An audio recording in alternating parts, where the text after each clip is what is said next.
Hey, salut les loulous!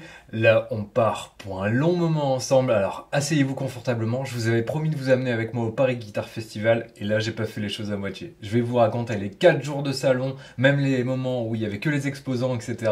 Les petites sorties backstage après, vraiment l'intégrale. Alors, posez-vous, mettez-vous bien confort et on est parti.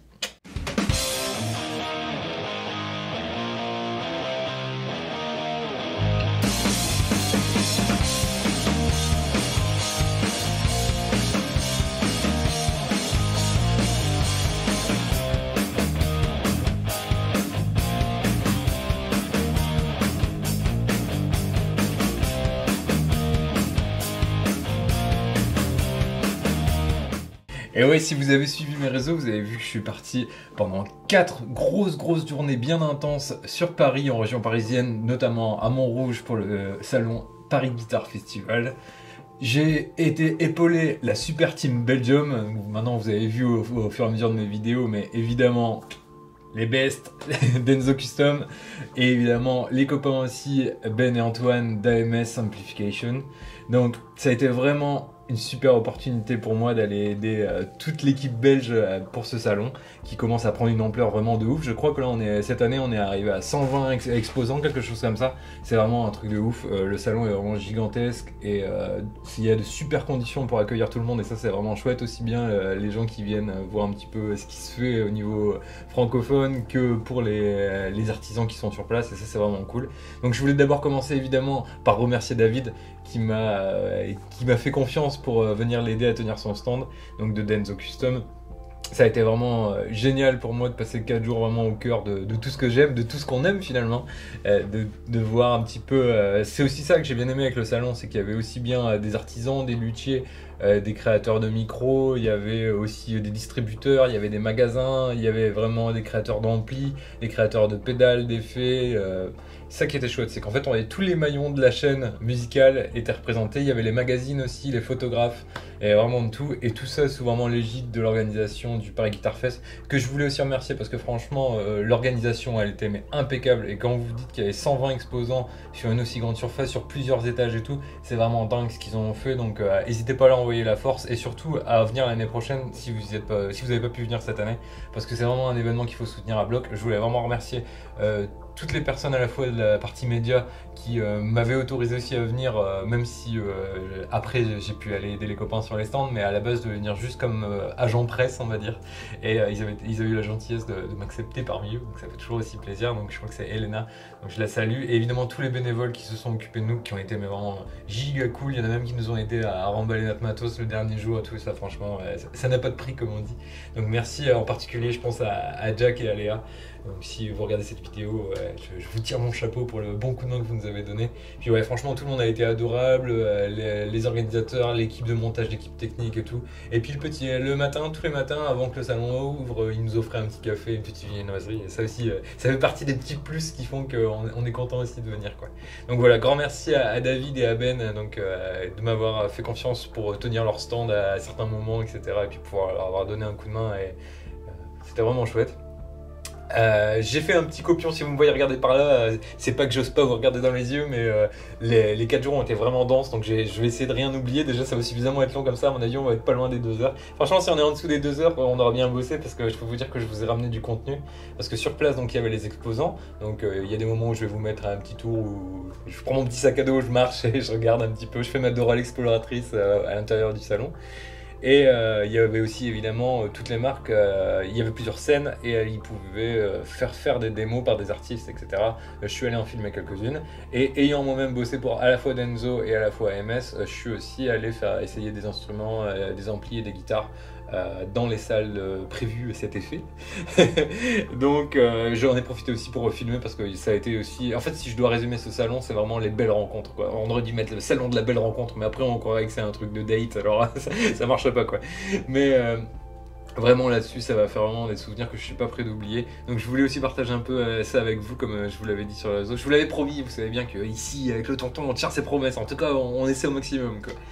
Donc voilà, tout a commencé, il était une fois, donc le petit tonton Hunter qui était dans son nord natal, donc David de Denzo est venu me chercher avec son gros van en mode agence touristique et tout, on est monté d'abord sur Guitar Village, parce que bah, c'est un petit peu quand même the place to be quand on monte en région parisienne, et au niveau des guitares, aussi bien vintage que neuves, etc. C'est quand même un magasin mythique et les vendeurs sont adorables. On n'a pas vu le patron ce jour-là, mais c'est pareil, c'est un cœur. On était content de pouvoir y passer un petit peu, on était parti en avance exprès. Ça a été l'occasion pour nous. Donc au fur et à mesure, je m'auto-couperai et je mettrai les petits extraits des vidéos, etc. que j'ai pu prendre, parce que du coup j'ai essayé d'en prendre le maximum pour que vous puissiez vivre un peu comme si vous y étiez avec nous, quoi. C'est comme si je vous avais pris dans ma petite poche et qu'on était partis tous ensemble, quoi. D'ailleurs, il va falloir payer un petit loyer là quand même. Bah, vous savez quoi, votre loyer c'est de vous abonner. Allez, si vous n'êtes pas abonné, vous abonnez et allez, on n'en parle plus. Ça marche.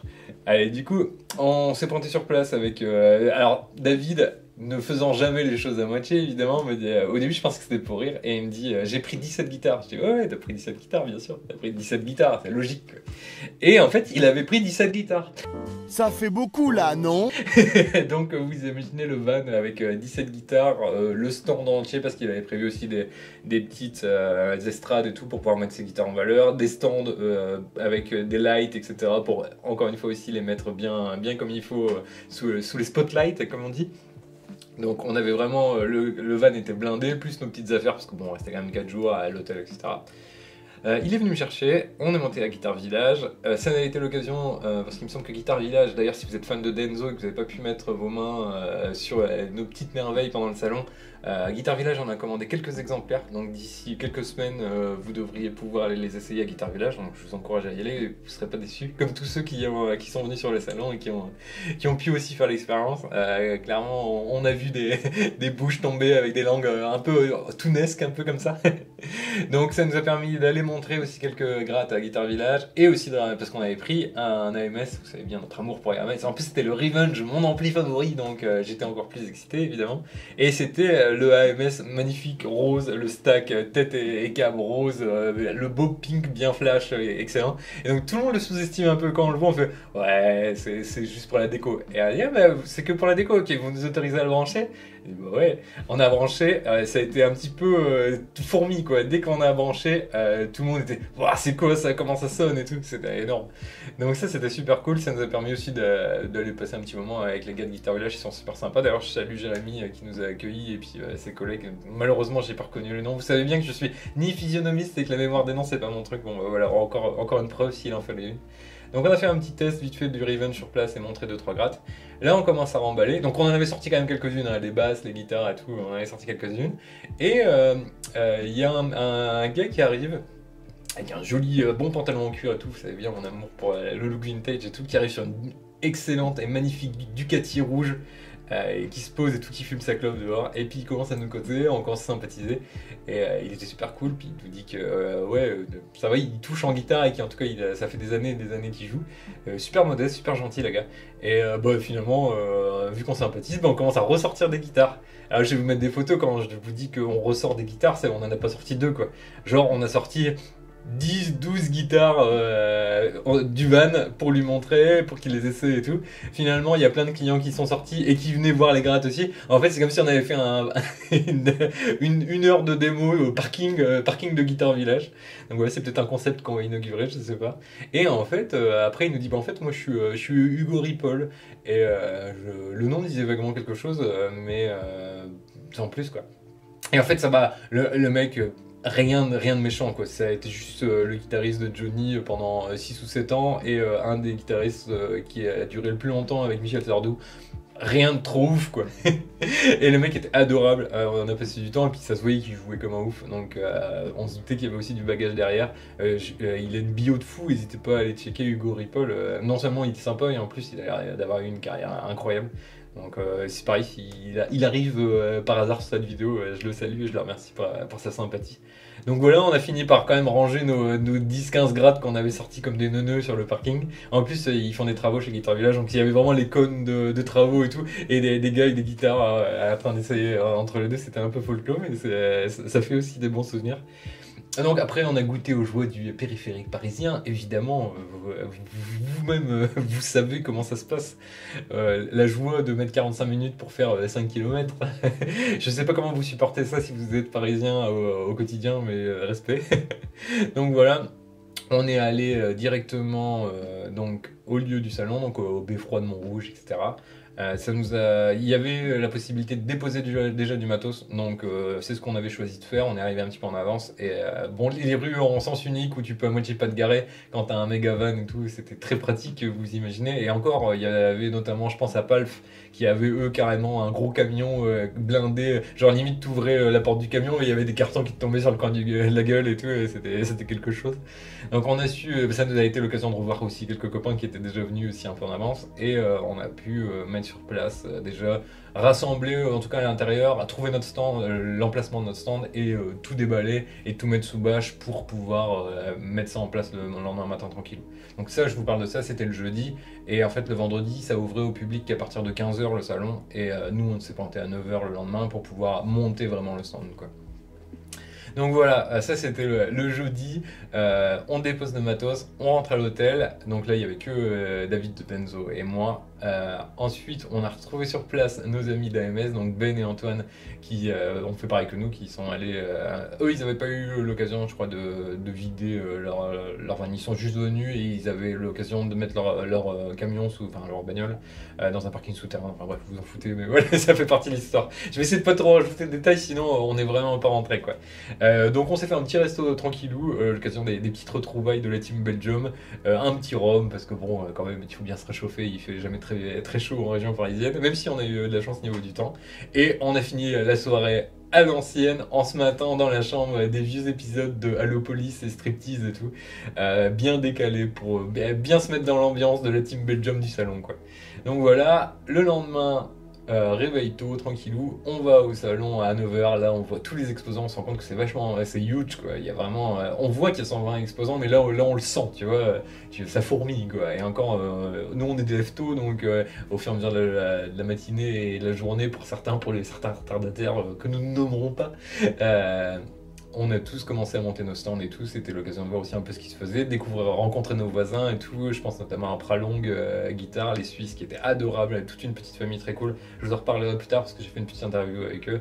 Les guitares, je crois que c'est Le Gouet aussi ou quelque chose comme ça, qui bossent beaucoup avec du titane, de l'aluminium, etc. Je vous ai pris des photos, malheureusement on n'a pas eu le temps de faire une interview, mais leurs guitares, pareil, elles ont attiré pas mal de monde et c'était assez impressionnant à voir ce qu'ils pouvaient réaliser avec ce genre de matériaux. Donc voilà, on a monté le stand tranquillou, on a découvert nos voisins, ça a été l'occasion aussi de faire un petit tour. J'avoue que les 3 jours de salon ont tellement été intenses que finalement il y a pas mal de contenu, mais c'est assez compressé parce qu'il n'y a pas énormément beaucoup de temps où j'ai pu aller me balader parce que fallait tenir le stand et on a été un petit peu envahi, il faut dire ce qu'il y a. D'ailleurs on vous remercie parce que c'était quand même pour ça qu'on était là quoi. Donc ça c'était chouette. Premier jour de salon, très cool. On découvre les lieux, on prend nos marques. En plus, bizarrement, ils nous avaient mis à côté du bar. Coïncidence, je ne pense pas. C'était très cool. Encore une fois, merci aux bénévoles d'avoir rendu tout smooth. Vraiment, il y avait quasiment jamais de queue. C'était vraiment très cool. C'était super bien organisé. Franchement, je n'en reviens pas pour faire quand même beaucoup d'events. C'est rare qu'un événement de cette ampleur soit aussi bien réglé. Donc ça, c'était vraiment très chouette, quoi. On commence du coup à parler de nos grattes et tout, à faire des démos, à voir un peu comment ça se passe, prendre nos marques. Donc il y avait tout en haut, il y avait aussi des salles qu'il fallait réserver et on pouvait essayer soit des guitares, soit des amplis, soit les deux évidemment. Enfin il fallait évidemment une guitare pour essayer l'ampli, mais vous avez compris quoi. Donc ça c'était très cool. Et le soir même, il y avait notre ami Sébastien Chouard, donc pareil petit guitariste débutant que personne ne connaît, qui est accessoirement juste le guitariste de Mylène Farmer entre autres, et qui a genre quelques stades de France à son actif quoi, mais pareil rien de très impressionnant quoi. Qui est passé nous voir, qui était adorable, qui nous a invités à son concert du soir. Il jouait dans un club qui s'appelle le Backstage à Montrouge. Je crois que c'est encore Montrouge, c'est vraiment pas loin, c'est genre un quart d'heure du salon quoi. La salle est super chouette, tu vois que c'est une salle qui est faite pour les concerts, vraiment une salle bar-concert, rock'n'roll. Sur les murs partout, il y a de quoi baver parce qu'il y a des photos d'artistes dédicacés et des grattes accrochées au mur. Et genre vraiment, genre de la Gibson au mur et tout. J'ai vu une Flying V signée par Joe Bonamassa et tout. Je peux vous dire que j'étais un petit peu ému. C'était chouette. En plus, on a pu manger un morceau sur place, sur une bonne assiette de charcuterie de fromage, voilà, à l'ancienne. Pareil, c'était un peu les campagnards dans la capitale, mais c'était vraiment très cool. Puis bonne entente, bonne franquette et tout. On s'est bu des petits coups tranquillou. Donc le groupe, il est très chouette. Je crois qu'en plus, vous pouvez aller le voir assez souvent, parce que je crois qu'ils sont en genre de résidence. Je crois qu'ils ont un concert tous les 15 jours là-bas. Donc ça s'appelle Les Cochons dans l'espace. Donc si on vous le dit pas, vous pensez jamais qu'il y a des gars super connus dedans. Bon bah voilà, maintenant vous savez, vous pouvez partager l'info. Très cool. Bon bah les gars déjà ils ont pas le temps. Première chanson, ils ont commencé par Cachemire de Led Zepp. Tout de suite tu dis ah ok, donc on part sur des classiques quoi. Donc voilà, c'était vraiment des reprises de classiques un peu à leur sauce, mais avec un esprit vraiment fun, un peu décalé. D'ailleurs ils sont déguisés sur scène et tout. C'est vraiment pour passer une bonne soirée sans prise de tête avec tes potes, chanter, ils racontent des conneries au micro, ils se foutent de la gueule des gens qui passent. J'en ai subi les conséquences avec mon beau chapeau, mais c'est de bonne guerre. Donc voilà, on a passé une petite soirée sympa. En plus, il y avait du beau monde aussi sur place. C'était l'occasion de croiser Nico Chona, etc. Il y avait aussi, bah, évidemment, d'autres exposants qu'on a croisés tout au long du week-end. Je pense notamment à Thierry de Kelt, etc. Donc petit concert bien cool, on était allés, on a passé une bonne soirée. Ça a été l'occasion de voir Seb qui joue évidemment avec les guitares d'Enzo. C'est aussi pour ça qu'on a cette petite connexion assez agréable. Donc voilà, premier jour, vraiment chouette. C'était déjà, j'en avais déjà des petites étoiles plein les yeux parce que c'était cool de voir aussi. Je vous l'ai dit depuis le début, hein, aussi, moi je viens tout simplement du public. Maintenant je suis de l'autre côté de la caméra, mais ça fait plus de 15 ans que je regarde des vidéos sur YouTube et c'est l'occasion de voir aussi les gars que je suis depuis des années et des années. On a passé le week-end à se croiser avec Nelson Martens de Skip the Youth, Swan Vaude évidemment et Neo Geo. Neo, c'est pareil, ça fait des dizaines et des dizaines d'années que je le suis dans ses premières vidéos où il faisait vraiment que du cover, etc. Donc c'est aussi agréable de maintenant pouvoir taper la discute avec, de voir qu'il s'est quitté et tout. Bah voilà, on n'est pas fait en pierre et ça fait toujours plaisir quoi. Donc là, le premier jour déjà assez dense, mais par rapport à ce qui va se passer le lendemain, c'était du pipi. Donc voilà, après on va passer au deuxième jour. Là on sait déjà qu'on va en prendre plein la gueule parce que c'est le samedi, c'est la première journée full du salon. Donc je crois que c'était ouvert de 10h à 19h ou quelque chose comme ça, mais comme d'habitude on arrive au moins une heure avant, voire un peu plus, et on repart une heure après. Le temps de vraiment de souffler un petit peu et puis de remettre le stand en place et tout. Donc vous allez voir, en plus on avait fait vraiment un beau stand. D'ailleurs merci à vous pour ceux qui sont passés à venir essayer nos grattes et qui est toujours un petit mot sympa. Ça fait plaisir aussi parce que c'est vrai que d'être sur ses pieds de 8h du matin jusqu'à 19-20h, je peux vous dire qu'à la fin on était lessivés, mais genre le mot n'est pas assez grand pour dire à quel point on était cassés en deux quoi. Mais encore une fois ça valait la peine. Sur le deuxième jour, la matinée, j'ai pu aussi un petit peu me balader grâce à David qui tenait le stand. Ça m'a permis de faire du contenu pour la chaîne et d'ailleurs encore une fois je le remercie non seulement pour sa confiance mais de m'avoir aussi laissé faire un petit peu de contenu pour vous. Donc vous pouvez aussi remercier David. Une fois n'est pas coutume, je suis même allé à une démo de basse.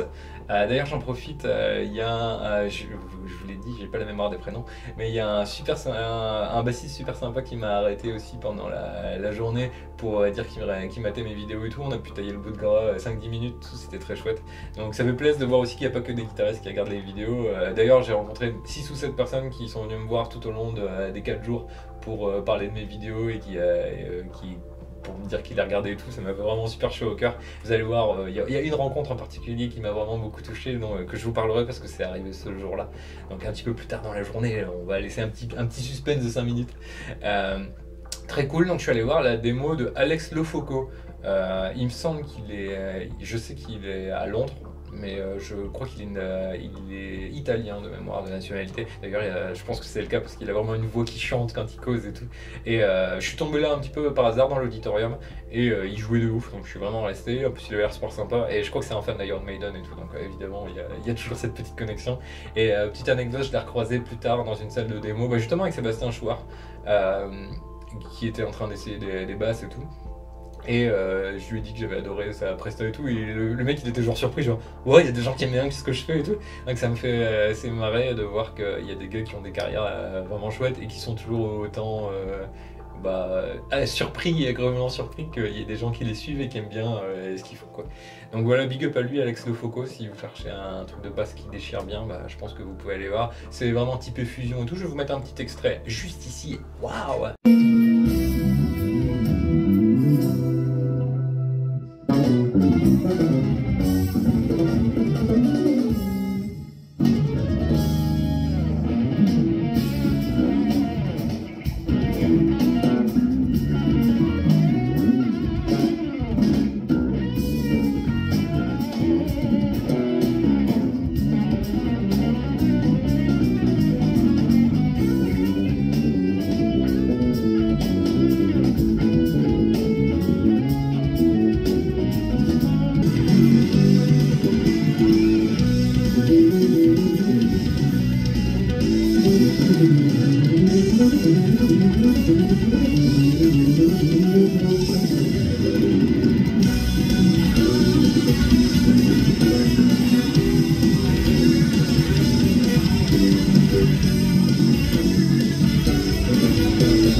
Et moi ça m'a vraiment impressionné, pourtant c'est vrai que je suis pas forcément toujours très sensible à des jeux de basse et tout, mais là c'était assez démonstratif et ça groove bien, donc voilà, je suis resté tout simplement. Quand il y a de la bonne musique on reste, c'est aussi simple que ça. Donc après Alex, donc là je relis mon petit copion. Dans l'après-midi je suis allé aider notre ami Ben d'AMS, ça a été l'occasion d'aller faire des doubles démos parce que je me suis pointé avec une guitare et une basse Denso et à essayer sur des amplis AMS, sur l'ampli basse AMS, de toute façon il y en a qu'un, donc celui-là vous pouvez pas vous tromper dans la gamme, pour l'instant il y en a qu'un, et l'autre c'était sur mon coup de cœur du week-end niveau ampli, le The One 50 qui est une folie. Il faut pas falloir qu'il me titille trop longtemps celui-là parce que je vous avoue que pourtant c'est un ampli qui est quand même un peu plus typé clean, même s'il crunch vraiment très bien. Donc il est vraiment pas typé high gain, mais je sais pas, la dynamique, le headroom il m'a vraiment charmé. Même moi quand je le faisais essayer, je fais oh, genre les gars regardez, il fait des démos pour la marque et il découvre, tu vois. Mais c'était vraiment, je sais pas, la configuration de la salle, et puis en plus les gars jouaient super bien, donc j'étais aussi émerveillé qu'eux finalement, donc c'était chouette aussi. Et petit truc assez fun, en fait c'était un gars et son père qui venaient essayer, donc le père était bassiste et le fils était guitariste. Et ils ont fait un petit jam comme ça pendant un quart d'heure. Donc je vais vous mettre des extraits aussi, franchement ça jouait super bien. Et puis vous allez pouvoir entendre le son à la fois des Denso et de la AMS. Donc en plus si ça peut aider les copains, c'est encore mieux quoi.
après cette petite démo vraiment chouette, c'est à ce moment-là aussi où vous vous dites, il y avait des gens qui venaient pour essayer, et quand ils entendaient comment les gars d'avant eux jouaient, ça se voyait qu'ils étaient un peu impressionnés, et j'étais content de pas devoir faire moi non plus des démos et tout, même si bon, mon jeu commence à se remuscler un petit peu.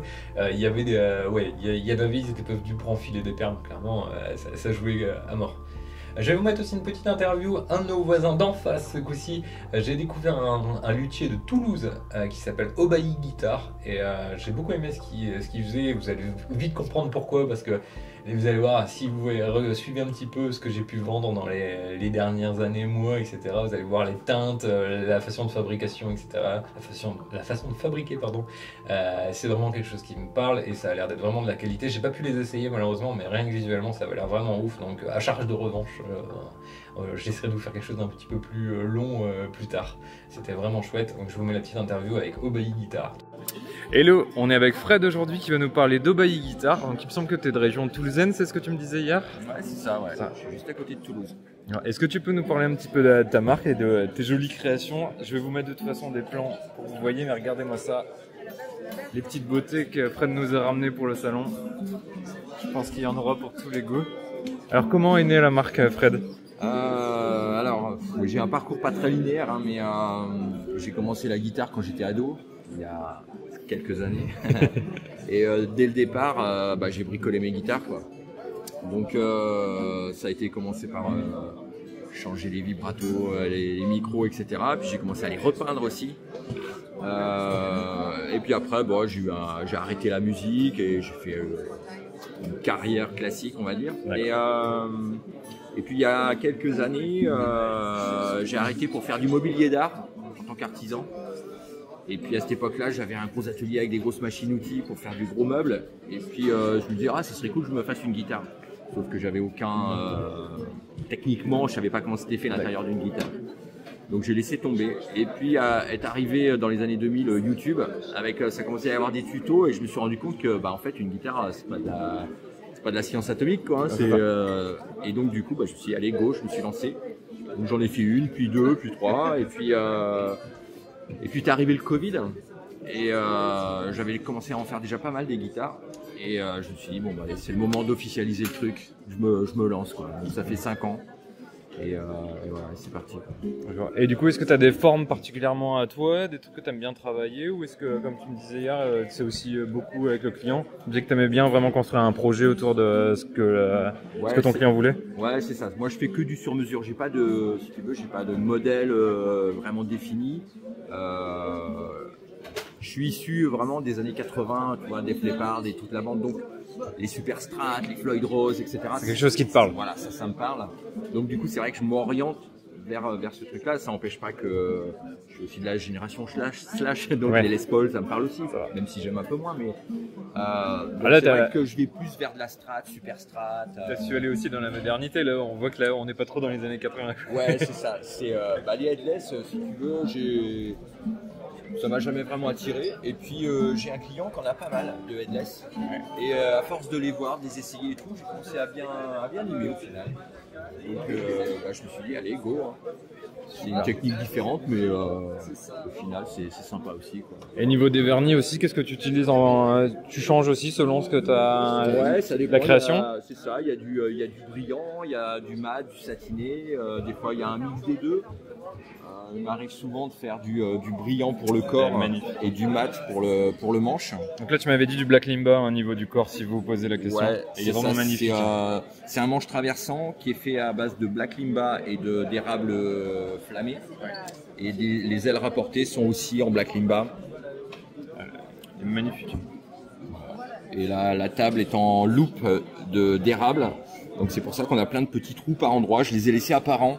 Parce que je me suis dit, voilà, c'est pas un plaquage, c'est pas du plastique. Donc je laisse les petits défauts volontairement. Et ton réglage de Trossroad, du coup? Ouais, systématiquement, je le mets ici. Parce que je trouve que là-haut, il y a pas beaucoup de matière. Donc autant, là, il y a de la place, c'est solide. Autant le mettre ici. Et puis, sur les Headless, c'est un peu différent. Mais sur une guitare à tête, Ça évite d'enlever une plaque ou etc. Il y a juste à écarter légèrement les cordes et on a accès direct avec n'importe quoi, un petit tournevis si on n'a pas la tige qui est fournie avec, quoi. Super, bah où est-ce qu'on peut te retrouver alors? J'imagine que tu es sur les réseaux classiques ou... Ouais, c'est ça. Donc physiquement, je suis à Toulouse. Et puis Instagram, Aubailly Guitare. Ouais, Aubailly Guitare. Et sur le net, j'ai un site aubailly-guitars.com. Enfin, dans Google, il suffit de taper Aubailly et voilà. Et on trouve. Ça roule. Super, bah merci pour ton temps Fred. Merci à toi. Et je vous laisse du coup avec ces super créations.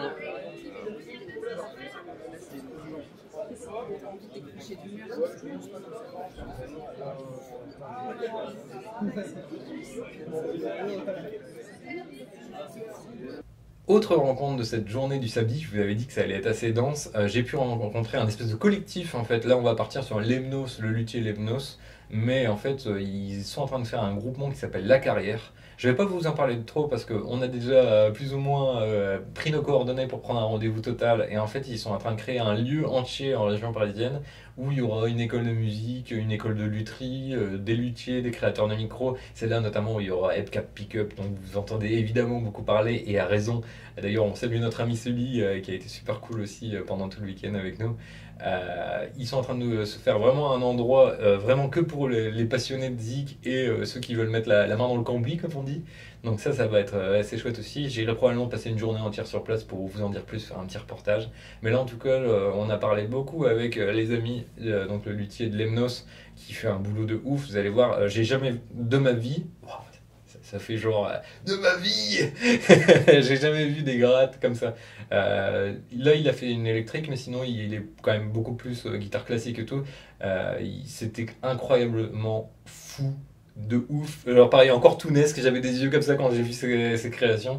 Il y avait vraiment de quoi tomber à la renverse. Je n'ai jamais vu ça de ma vie et c'était vraiment là, de l'artisanat méga haut de gamme. Je vais vous laisser en parler mieux que moi, évidemment. Ça a été vraiment une chouette rencontre, en plus il était adorable. Donc voilà, je vous laisse avec la petite interview tout de suite. Hop. Donc on est avec Thibaut qui va nous présenter son travail, donc qui est luthier. Enchanté, donc moi je suis luthier à Pontoise dans l'atelier Lemnos Guitare.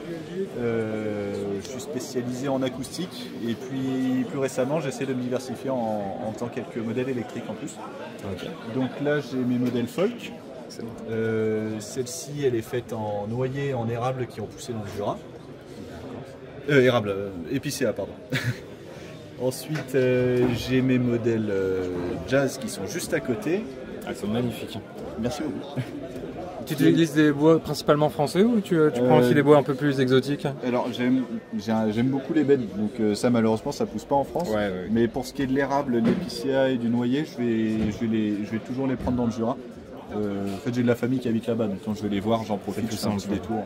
Petit repérage. C'est ça. Et puis celle-ci du coup c'est table sculptée à la main. Voilà, après avec le maximum de pièces flottantes pour essayer de libérer la caisse qu'elle vibre le plus librement possible. Voilà. Et une guitare comme ça, tu la compterais en combien d'heures à peu près La jazz c'est entre 250 et 300 heures. Voilà. Tu vois, les gens ne se rendent pas forcément compte, tu vois, quand on parle d'artisanat, ouais. de l'heure du travail et tout, et rien. Et là on parle que de la réalisation une fois que tu as ton concept, une fois que tu as été habitué à les faire, etc. Oui, et puis là, après la recherche-développement. C'est ça, c'est sans compter la création du plan. Hein. Exactement. La création des gabarits et tout ça, j'ai pas compté dans le temps de fabrication. Ouais, là c'est par guitare, mais maintenant que tu as tout le modèle de design et tout, ouais. Si on t'en demande une, c'est au moins 250 heures de travail. Exactement. Et puis après, j'ai mes modèles classiques où je m'amuse plus sur la diversité des bois. Là j'avais épicéa, cyprès. Ensuite, j'ai refait exactement la même avec les mêmes barrages, mais juste avec des bois différents. Là, on a du cèdre rouge et du ziricote. Ah, j'aime beaucoup le ziricote. Le ziricote qui est un peu pénible, touches parfois, ouais. Un peu pénible à travailler, mais qui a des belles nervures. Moi, j'aime bien. J'aime beaucoup aussi. J'aime ce côté vraiment. T'as l'impression qu'il y a des nœuds. On dirait même de la corde parfois. Oui, mais il fait des beaux dessins. Ouais. Et voilà, donc après ça c'était, je m'en suis servi surtout pendant mes modèles d'études pour comprendre la différence entre les bois et les différences de couleur de son. Même tes pieds, ils sont magnifiques. Merci, ça c'est mon grand frère qui me l'a fabriqué. Ah bah. Bien bossé. Avec une fuite de noyer. Et donc ça, c'est ta première Et électrique, ça c'est c'est ça? notre première électrique. Ouais. Tu leur donnais un petit nom? Oui, elles ont toutes des noms de vent. D'accord. Parce que rapport au mouvement dans l'air, comme le son c'est aussi un mouvement dans l'air. Bien sûr. Donc celle-ci par exemple c'est la Libeccio. Libeccio qui est un vent orageux et donc chargé d'électricité. Donc là on a des touches en ébène, des repères en érable ondé. L'idée c'était de jouer vraiment sur le contraste blanc-noir entre l'ébène, le Wenge qui va être très sombre et à contrario l'érable ondé que j'ai essayé de remettre un petit peu partout. Et puis le corps est en tilleul. J'ai réutilisé les chutes de la table en Wenge pour faire les plaques électroniques et le manche est en érable. Et côté poids, du coup, tu l'as situé à où? Je ne l'ai pas pesé. Parce que je sais que le Wenge, en fait, c'est tout l'un ou tout l'autre généralement. Oui, alors il n'y en a pas beaucoup du Wenge, c'est vraiment c'est une table table rapportée. rapportée. Donc on est sur 5 mm max sur les grosses épaisseurs. Donc, le reste c'est du tilleul et le tilleul c'est pas très lourd. Et côté micro, du coup, c'est des F4, j'imagine? Ouais, c'est ça, Donc, F4. je viens de voir Sully qui me disait que vous étiez en train de créer plutôt un espèce de collectif un petit peu entre plusieurs artisans qui allaient bosser dans un atelier un peu dynamique comme ça. Exactement, on s'est installé à Pontoise dans des anciennes carrières qu'on est en train de réaménager. Là on est en plein travaux du coup, donc effectivement il y a plusieurs artisans qui s'installent, dont F4 et mon atelier. Et avec ça, je vais peut-être laisser mon frère vous en parler, parce qu'on est ensemble dans le projet. Vas-y, je t'en prie. Je peux suivre. Il n'y a pas de souci, on parlait un petit peu de l'association, l'association et de la rénovation de la carrière, etc. Du coup, la carrière, donc voilà, ça va être un grand complexe de musique. Avec du coup, des studios de répétition, production, un magasin de musique qui va être très axé sur l'artisanat, des professeurs de musique et des artisans.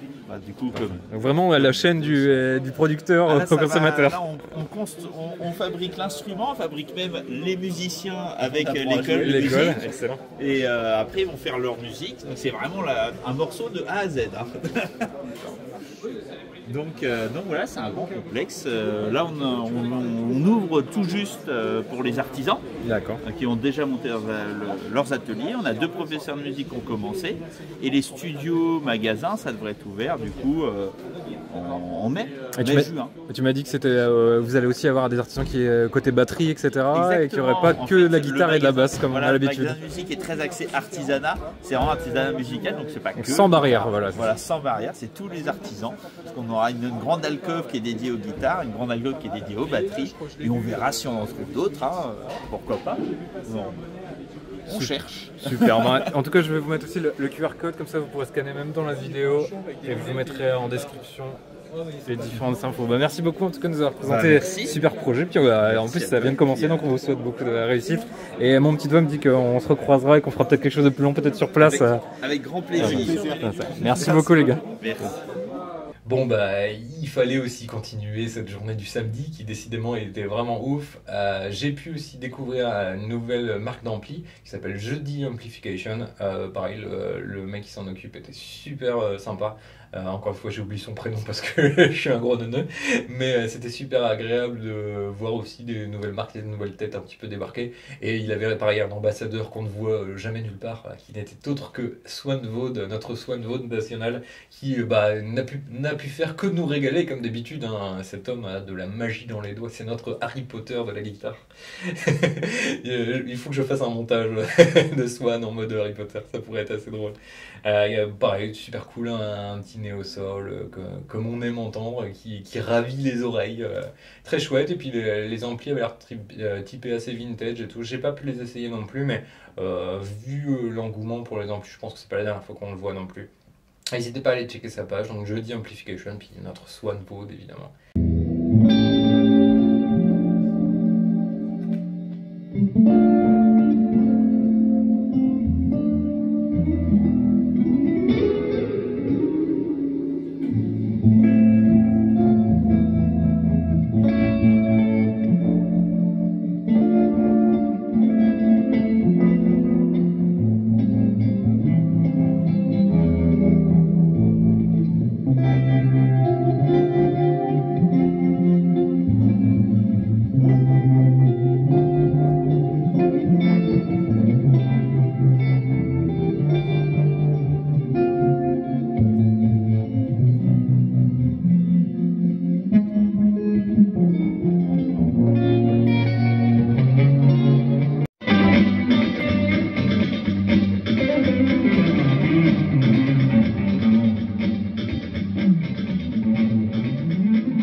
Et on va continuer dans les illustres démonstrateurs puisque j'ai pu voir un morceau de la démo de Neo Geo pour les guitares Maja, je pense que c'est plutôt Maya que ça se prononce, très cool, très typé métal évidemment, donc encore une fois c'était quelque chose qui me parlait. Neo nous a joué des classiques du heavy, hein, donc ça a été l'occasion de faire un mini karaoké tout seul dans mon coin en essayant que personne ne m'entende. Mais ouais, bah, il a commencé avec Electric Eye de Judas et puis après il a fait un petit Metallica. Quand je suis parti, il faisait. Qu'est-ce qu'il faisait je crois qu'il a fait du Maiden quand je suis parti. Parce que évidemment, j'essaie de pas partir trop longtemps pour pas laisser non plus David en rade sur le stand tout seul, quoi. Bah voilà, Neo, ouais, ça jouait encore le feu et tout, puis c'est bonne interprétation des classiques. C'était vraiment très cool et les guitares avaient l'air de tenir la route plus que de tenir la route, ça avait l'air vraiment sympa aussi. Même si encore une fois, j'ai pas eu l'occasion de les essayer, c'était vraiment chouette. Et c'était à la sortie de ce concert-là, si ma mémoire est bonne, que j'ai rencontré notre ami bassiste qui est venu me saluer. Donc c'est un moment complet, dirons-nous.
Dernière interview de la journée, ça a été l'occasion aussi, comme je vous l'ai dit tout à l'heure, c'était vraiment de voir tous les maillons de la chaîne.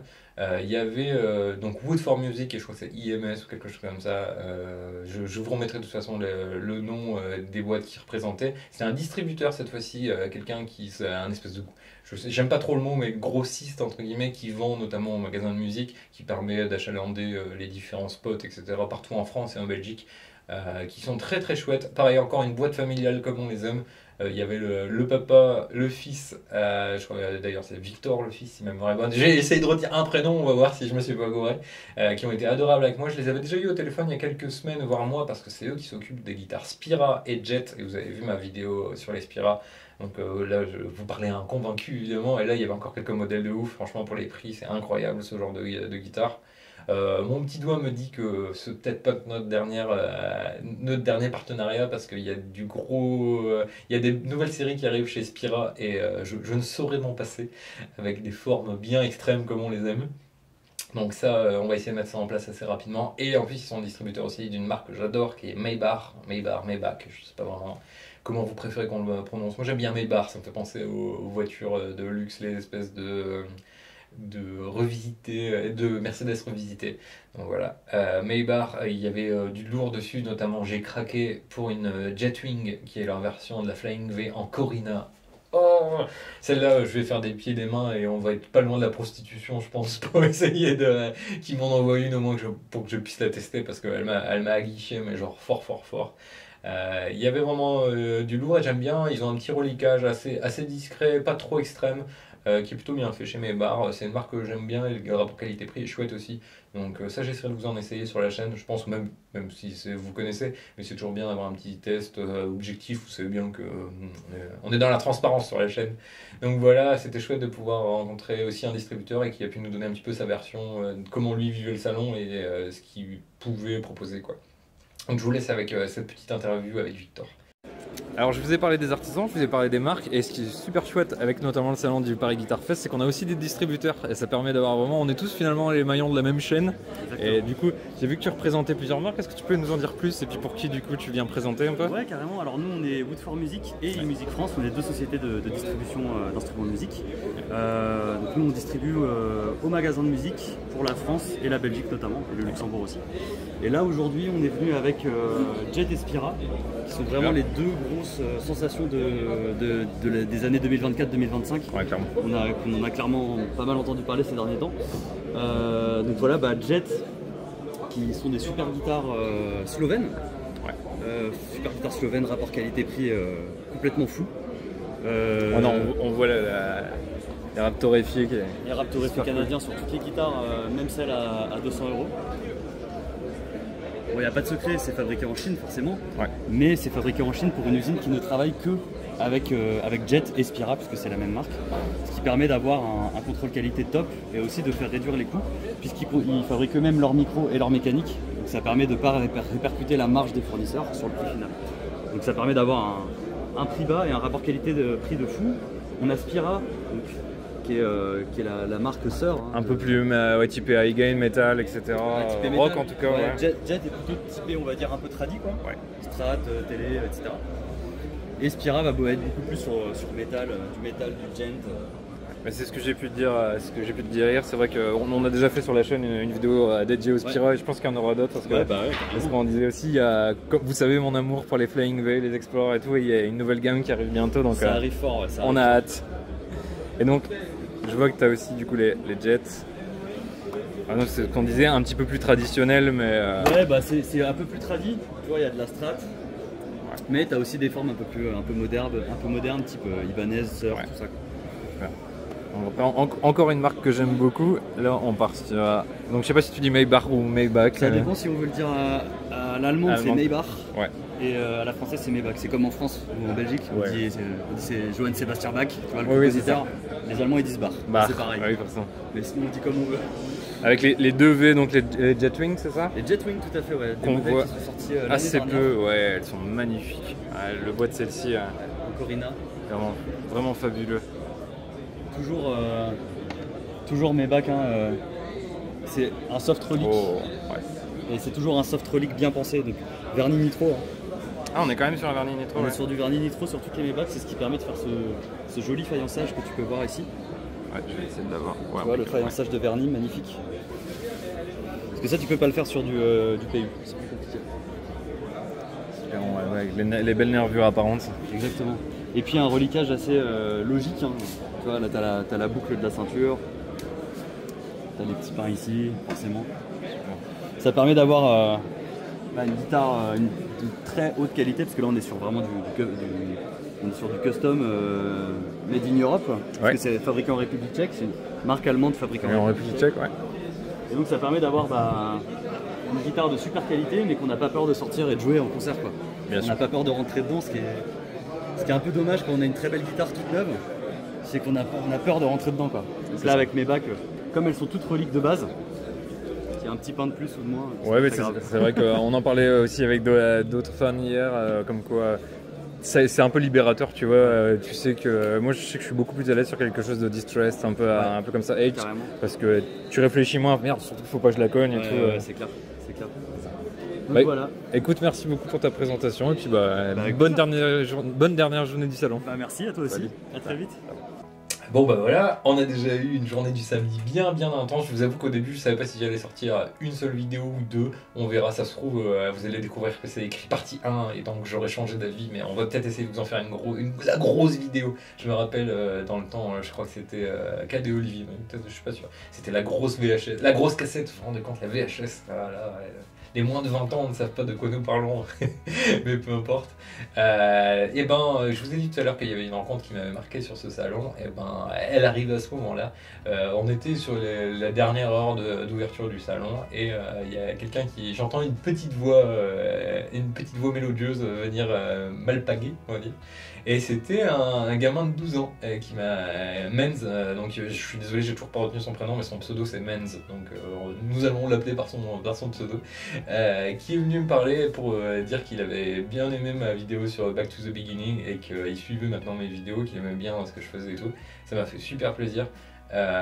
Il nous a parlé du fait qu'il venait de se faire acheter une guitare électrique, une petite Jackson bien cool, et en plus il avait un t-shirt Megadeth. Donc voilà, la relève elle était là et le mec était super passionné. Il avait 12 ans, mais ça se voyait qu'il avait des étoiles plein les yeux quand il parlait à la musique et du thrash et tout. Donc ça c'était très chouette. Donc là, petit échange d'une petite dizaine de minutes très cool. Donc là, j'avais des petits papillons dans le ventre quand même, je dois avouer. Ça m'a fait plaisir de le rencontrer, en plus il était super sympa et tout. Et donc voilà, notre rencontre, on va dire, s'arrête là.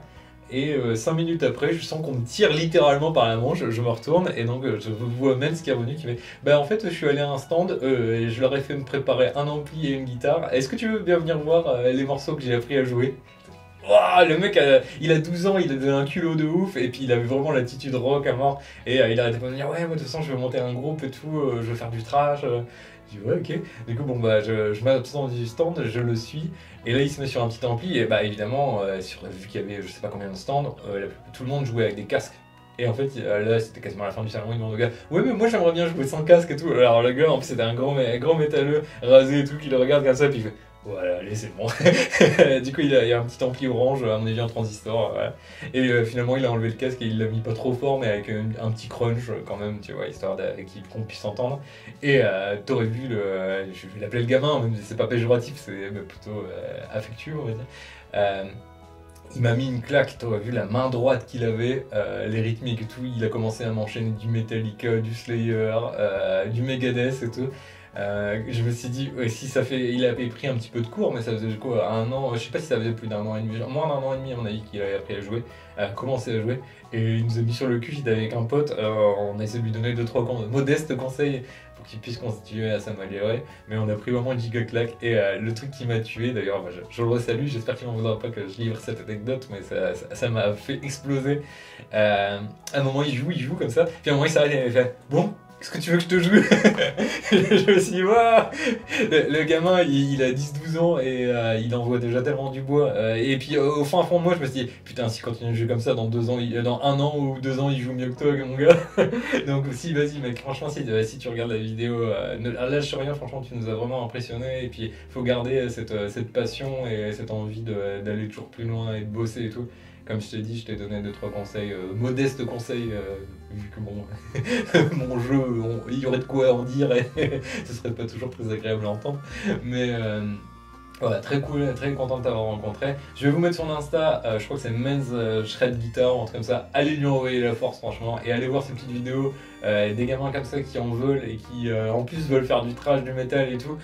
Franchement, si on supporte pas ça, on est vraiment des sacs à merde. Non, je suis désolé d'être un peu vulgaire, mais là, quand il y a des belles opportunités de soutenir des jeunes qui veulent se donner les moyens, merde, hein. Donc voilà, je vous mets ses réseaux, allez lui donner la force. Et toi, continue, ça m'a fait plaisir de te rencontrer et j'espère qu'un jour je viendrai te voir en concert. Donc voilà, c'était vraiment la super petit truc qui a fait un petit peu craquer mon cœur ce jour-là.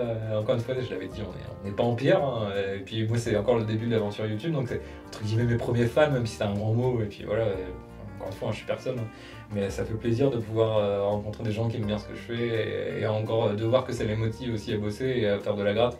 Bah, c'est la plus belle des récompenses finalement. Je le disais à un de mes amis il y a quelques semaines. Finalement, même si je devais arrêter ma chaîne demain, elle n'aura pas servi à rien. Rien que pour ça, elle n'aura pas servi à rien et ça m'a... Voilà, ça m'a ému, c'est tout. Et la soirée n'allait pas s'arrêter là parce que je rentre sur le stand de Nebzo, je lui raconte et tout, et il me dit bah tu sais quoi, en plus on est invité au resto ce soir. Je dis bah, quelle bonne nouvelle, vous savez bien que moi, la musique est bouffée, voilà, je ne pouvais être que comblé. Donc là-dessus, il me dit bon bah tu savais qu'aujourd'hui il y avait la démo de Sébastien Chouard qui venait faire notre vidéo et tout, et puis il y avait Daniel Roméo, et Daniel Roméo, c'est ça.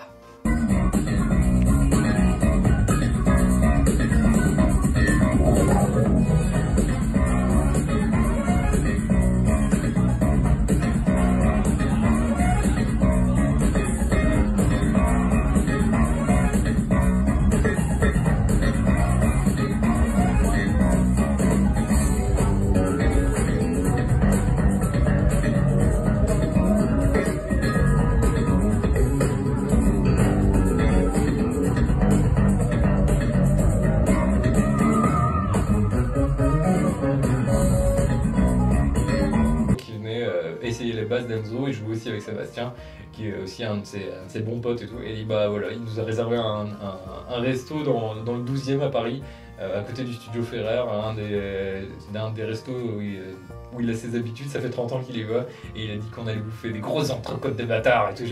N'en dis pas plus, c'est bon, je suis conquis. On a vraiment passé une soirée incroyable. Merci encore à David aussi d'avoir fait que l'invitation me concerne aussi, et mon pote Arnaud qui était avec nous. On a passé vraiment une super soirée. Et j'ai vu une interview d'Alexandre Astier il y a quelques temps qui m'a beaucoup marqué. Et il disait une phrase qu'en fait il avait rencontré des grands acteurs, etc. Et qu'ils avaient tous un point commun. Et c'est qu'ils étaient tous super humble et qui n'avait que des bons conseils et que des bonnes choses, que du positif à partager.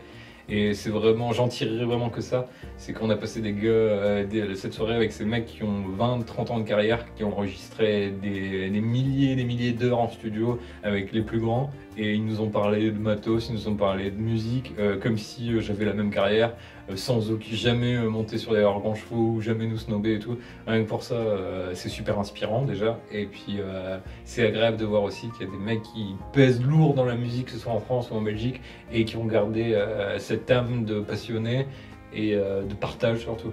Donc voilà, je veux que cette vidéo elle soit aussi là.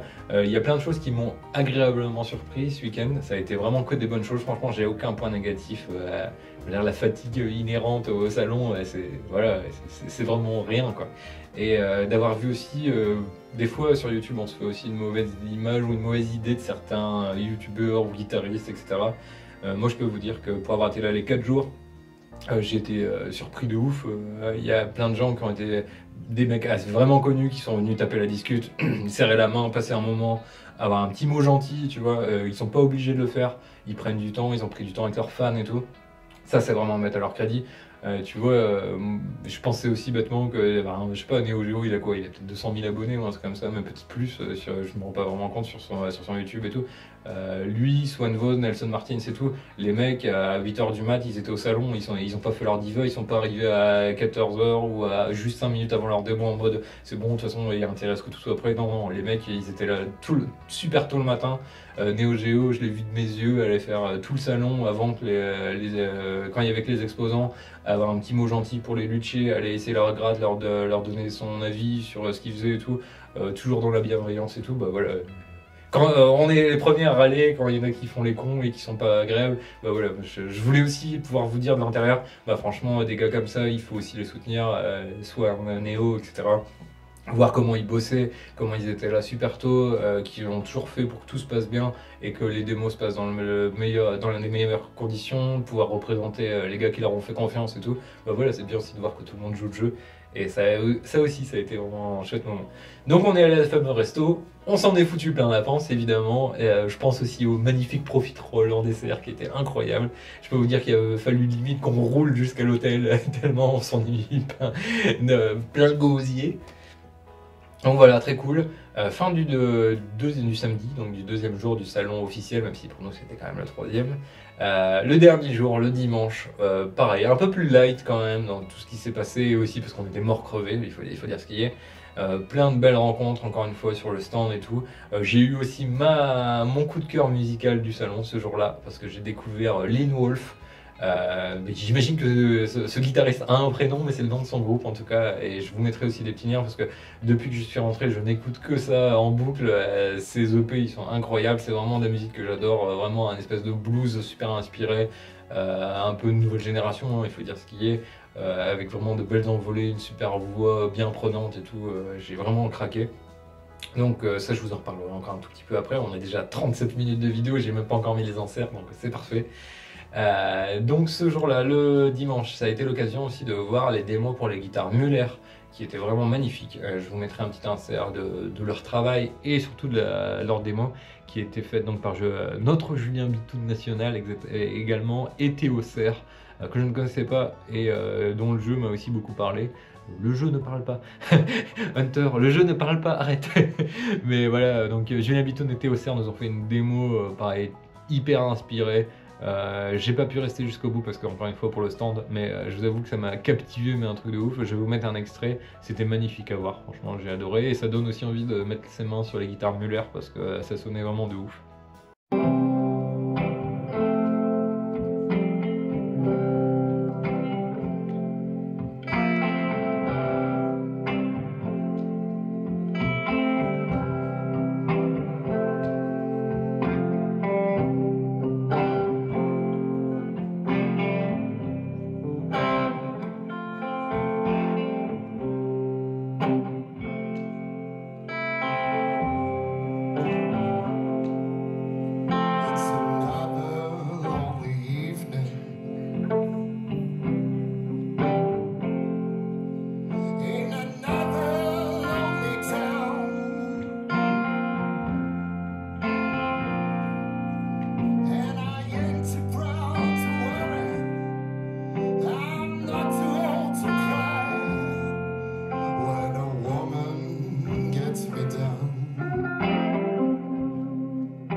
Autre rencontre marquante de la journée, j'ai pu passer du temps avec le créateur de la marque Phantom FX, donc les pédales d'effet, qui est génial. Franchement, on a passé un super moment. En plus, on s'est posé sur les marches dans les escaliers, on s'est dit viens, on se prend le temps qu'il faut. On a commencé 5 minutes d'interview, 10 minutes d'interview, 15 minutes d'interview, 20 minutes d'interview. Et en fait, le courant passait super bien. Et puis, tu vois que c'est un mec entier qui a des choses à raconter, qui met vraiment son cœur dans ses effets, dans ses pédales, qui propose des trucs vraiment. T'as l'impression que c'est de la science-fiction, c'est un mélange entre des cow-boys avec des aliens, je sais pas quoi. Le mec va chercher des stocks de matières premières soviétiques et tout pour foutre dans ses pédales. Donc il y a plein de ces pédales qui sont en fait ultra limitées, non pas parce qu'il voudra plus les faire, c'est juste qu'en fait il peut les fabriquer jusqu'à temps qu'il ait encore ces composants là, puis le jour où il arrive à la fin du paquet, c'est fini quoi, il devra trouver autre chose, il fera d'autres effets et tout. C'est jamais des copies de trucs qui existent, c'est toujours quelque chose d'inspiré, vraiment des ovnis. Donc en plus c'est le genre de pédale, je vous en ai parlé pour les pédales de Tomco, mais c'est vraiment le truc qui font jamais doublon sur ton pédalboard, parce qu'en fait ils ont tellement une grosse personnalité que c'est pas des copies de trucs que tu as déjà.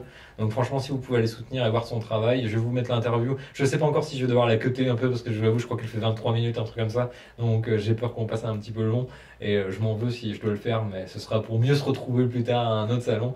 En tout cas, je voulais remercier pour sa gentillesse, et pareil, super transparent, le mec nous a parlé comme si on se connaissait depuis 1000 ans, super adorable, vrai. J'aime bien les gens vrais comme ça, les gens du terroir.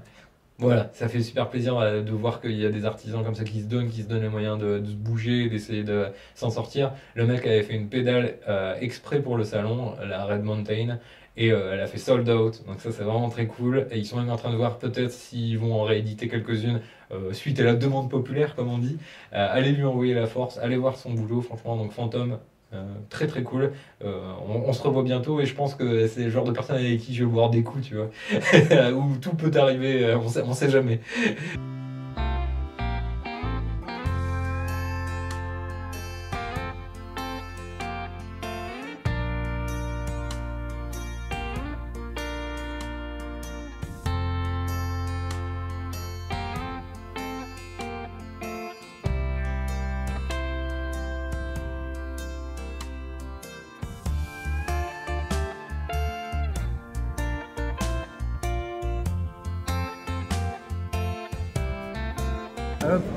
Et je vous reprends, on n'avait pas encore fait de pédale d'effet parce qu'on s'était réservé pour une marque. Je vous avais dit que c'était la marque que j'attendais le plus pour le salon. On va voir Nicolas qui va nous parler un petit peu de Phantom, sa marque. Bonjour. Hello. Alors dis-moi, du coup, ça fait, tu m'as dit que tu étais déjà là l'année dernière. J'étais déjà là l'an dernier. Et j'ai historique presque. Ouais, presque. J'étais venu l'année d'avant aussi. Voilà. Et là, c'est la deuxième fois qu'il y a un board entier Phantom sur le salon. Donc en plus, tu as fait une pédale exprès pour la J'ai fait une pédale exprès pour le salon qu'on ira voir tout à l'heure, qui est la Red Mountain, donc rouge, et puis qui était fait pour le salon avec un mélange un petit peu savoureux d'un vieux trémolo des années 50, ambiance années 50 en tout cas, limite un peu western, tu vois, avec un drive comme je les aime, un petit peu grassouillé, un petit peu années 70, tu vois, le petit son un peu Led Zepp, et puis c'est un mélange quoi. Donc on a l'impression que c'est Quentin Tarantino qui fait un bœuf avec Jimmy Page quoi. C'est le vintage extraterrestre en fait. Ouais, mais voilà, et puis là on peut le dire, sold out, il n'y en a plus. Voilà. Ouais, c'est ça. Voilà, celle qui est en display, la preuve par l'image, c'est le prototype, c'est le numéro 1. Voilà, c'est ça. Bon, alors, non. On a une pédale sur un petit display qui est sur un présentoir, il suffit de la retourner, il y a marqué 1, c'est la mienne, donc faut pas la piquer parce que voilà. Faut pas l'ouvrir, elle est moche. Elle est moche. À l'intérieur, c'est pas beau. Non, mais voilà. Et puis après, moi je trouve ça cool parce que c'est. Enfin, en tout cas, moi je m'attends pas à du succès, forcément. Au contraire, je suis plutôt inquiet, tu vois, de nature, c'est un peu normal quand on fait ça. Quoi. Mais, donc je suis pas venu ici en me disant, en conquérant, allez, je vais vendre tout ce que j'ai fabriqué, quoi. Mais bah merde, ça c'est celle qui a. Voilà. Donc c'est cool, c'est qu'il y a la demande aussi, parce que tu fais des pédales qui sont vraiment pleines de personnalité. On peut pas dire que ce soit des clones de tel truc ou tel truc. Il y a toujours un méga twist. Alors après. On n'invente rien, on le sait. On pas la roue. Non, on n'invente pas ni la guitare, ni les pédales d'effet, ni les schémas de base. Mais mais ce qui est intéressant, enfin moi ce que j'aime, c'est jouer avec ça depuis très longtemps. Fabriquer des effets, c'est déjà savoir ce qu'on aime. Je pars pas au hasard, donc c'est déjà des choses que j'aime à la base. J'essaie de comprendre. Des fois, c'est des effets que j'achète, des fois, c'est des effets que j'entends. Et puis après, arriver à comprendre comment on peut, non pas détourner, mais s'approprier les choses, exactement comme quand on fait son pédalboard, pour avoir quelque chose de singulier. On a tous des pédalboards, on pourrait prendre tout plein de guitaristes avec 5 pédales identiques sur un board, ils n'auraient pas le même son. Et là, c'est justement, c'est aussi la même philosophie, c'est-à-dire fabriquer un effet que quand on met sur le board, il y a quelque chose de singulier qui se produise, on dit, dis donc, ça si je l'associe avec autre chose, eh ben, il y a quelque chose qui se passe, quoi. Et Fantôme, c'est comme ça, quoi. Les pédales historiques, parce que c'est allié aussi, c'est très important. Il y a tout le côté composant. Il y a énormément de pédales, et la quasi-totalité utilise ce qu'on appelle des composants NOS, c'est-à-dire New Old Stock. Moi j'utilise énormément de composants d'origine soviétique des années 70, alors 60 j'en ai quasiment plus, c'est plutôt 70, 80, les autres m'intéressent pas beaucoup, et ça fait depuis la toute première pédale, d'ailleurs depuis 2009 c'est comme ça. Tu avais commencé avec laquelle? Alors la toute première c'était l'Ether qui était un treble booster, donc un schéma pas très compliqué hein, quand on commence, je pense qu'on est tous sur un truc un peu simple. Et c'est venu de là parce que je me suis bourré de valeurs de composants. À l'origine c'était pas pour faire un treble booster, c'est pour faire un booster. Je me suis trompé, je me suis bourré de valeurs parce que j'ai acheté un truc en Europe de l'Est et que c'était écrit la description était... Et puis quand j'ai mesuré ça, en fait j'avais un écart de 10 en fait, c'est que ça allait pas du tout et j'ai transformé sans le savoir un booster en treble booster. Donc heureux quand même d'avoir un résultat amusant. Et d'ailleurs cette pédale, je la fabrique toujours, elle est toujours là, hein, c'est l'Ether, voilà, tout à fait. Ah, je l'ai un peu améliorée depuis parce que c'était pas trop badass. Hein. Donc là, la version d'aujourd'hui est plutôt sympa, je trouve. Et puis, pas très longtemps après, je suis allé sur le Drive, qui est le best-seller de la marque, qui est la Rhinode, qui veut dire That is not over dead, hein, référence au film des nuls aussi en partie, parce que à l'intérieur, là pour celle-là, c'est la première à avoir un transistor soviétique, il est magnifique, en plus il ressemble à une soucoupe volante dorée. Du moins on y était déjà dans les extraterrestres vintage. Là ça a été difficile, parce que il a fallu comprendre un peu comment ces composants pouvaient un petit peu marcher ou réagir, parce que moi j'avais pas de référence là-dessus. Voilà. Et puis après, cette pédale là, le design a aussi accroché, puisque ce rouge avec cette bande dorée, c'est aussi la référence un peu à toute cette iconographie un peu soviétique. C'est ça, oui, il y a ce côté un peu juste récupérer en fait ce qui était un petit peu cliché et joli comme un vieux film de Clapiche, quoi, tu vois, c'était vraiment l'idée. Donc c'est Goodbye Lenin, quoi, tu vois, c'était vraiment ça l'idée, quoi. Donc et puis voilà, quoi, c'était la Rhinode. Et puis après il y a eu d'autres pédales avec aussi des trucs un peu tordus. Voilà, une pédale qui marche bien. Il y a la Blackbird aussi, faut la citer parce que c'est une fuzz avec 3 transistors soviétiques aussi, NOS dedans.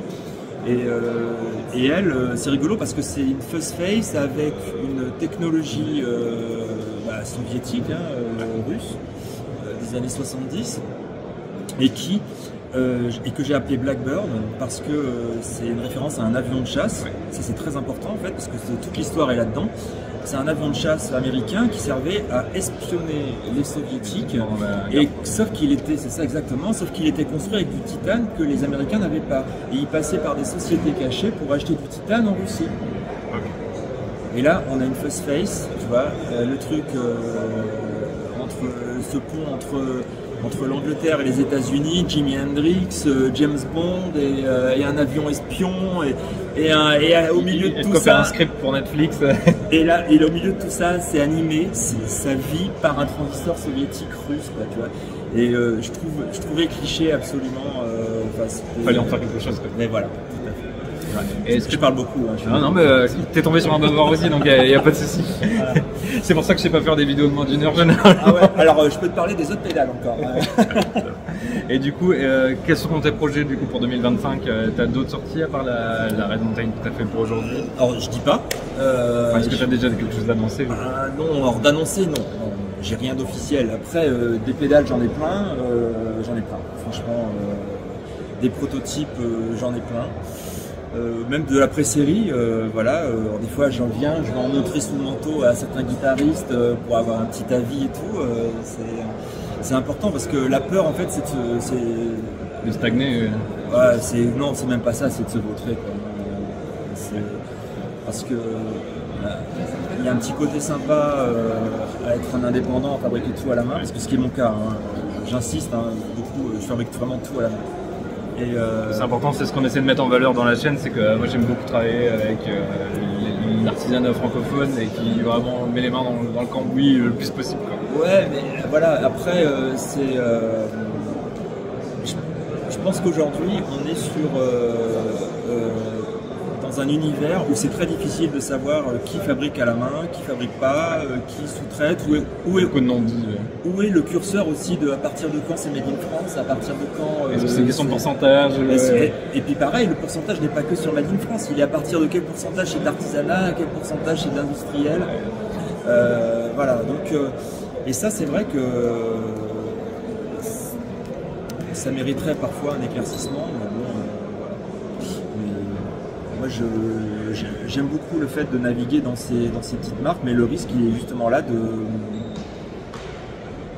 c'est ça, ça fait peur, quoi, parce que tu te dis, pour un rien, des choses de... Ouais, si tu passes beaucoup de temps dans ton développement de quelque chose, en plus, vu que tu mets beaucoup de personnalité, que tu mets un peu les balls sur la table, c'est vrai que... Ouais, alors tu vois, je dis souvent, il y a un truc qui surprend les gens, mais par exemple, pour fabriquer une Rhinode, il faut 28 jours.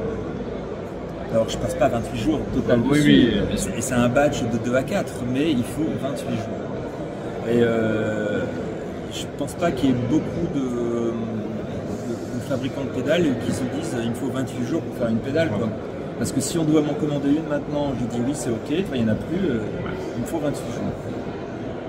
Ouais, ça fait réfléchir aussi, tu sais, on en parlait aussi avec des luthiers qui disaient que quand t'es client, des fois tu vois que le prix et tu te rends pas compte, il y a une espèce de barrière un peu opaque. Alors ça c'est un truc chez Fantôme que j'ai envie de maintenir aussi, c'est que le prix est hyper attractif. Les gens se disent c'est de la pédale boutique, ça doit être hors de prix.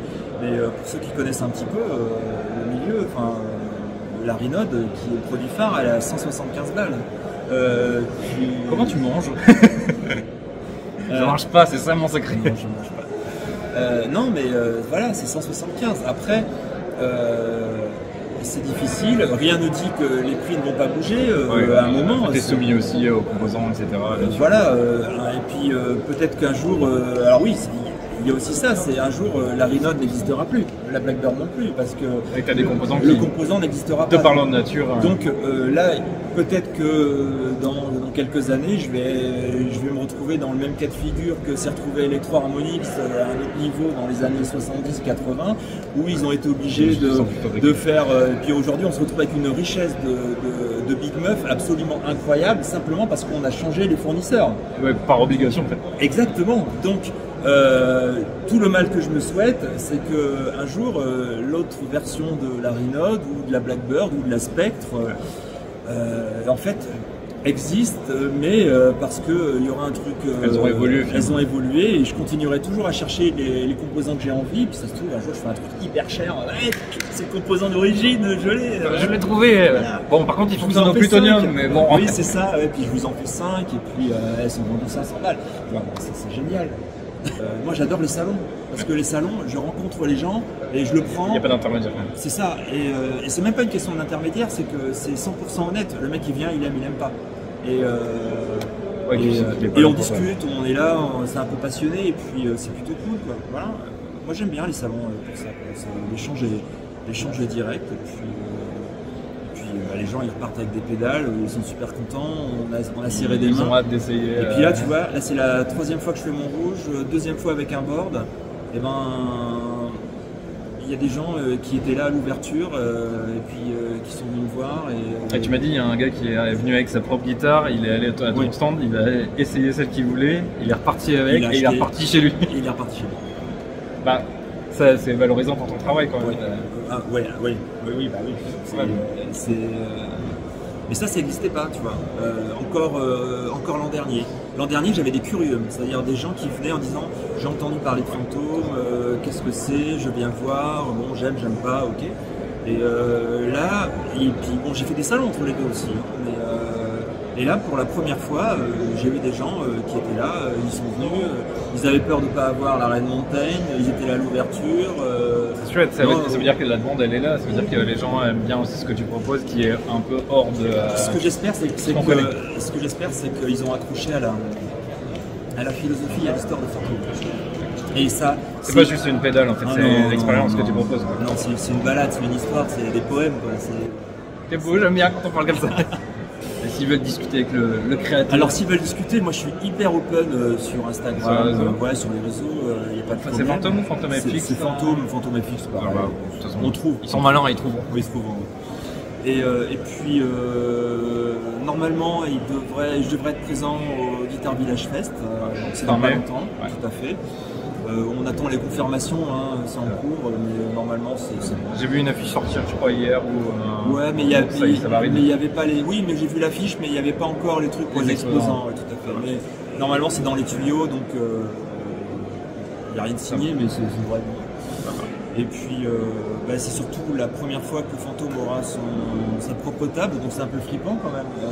C'est le grand bain. C'est ça, c'est le grand cliché, bain. Mais j'aurais plus de pied quoi. Et on va mettre une petite bouée canard. Ouais, mais il faudra pas me laisser tout seul quoi. Ça, donc vous l'avez entendu, Guitar Village Fest, il faudra aller voir Fantôme. N'hésitez pas à aller voir.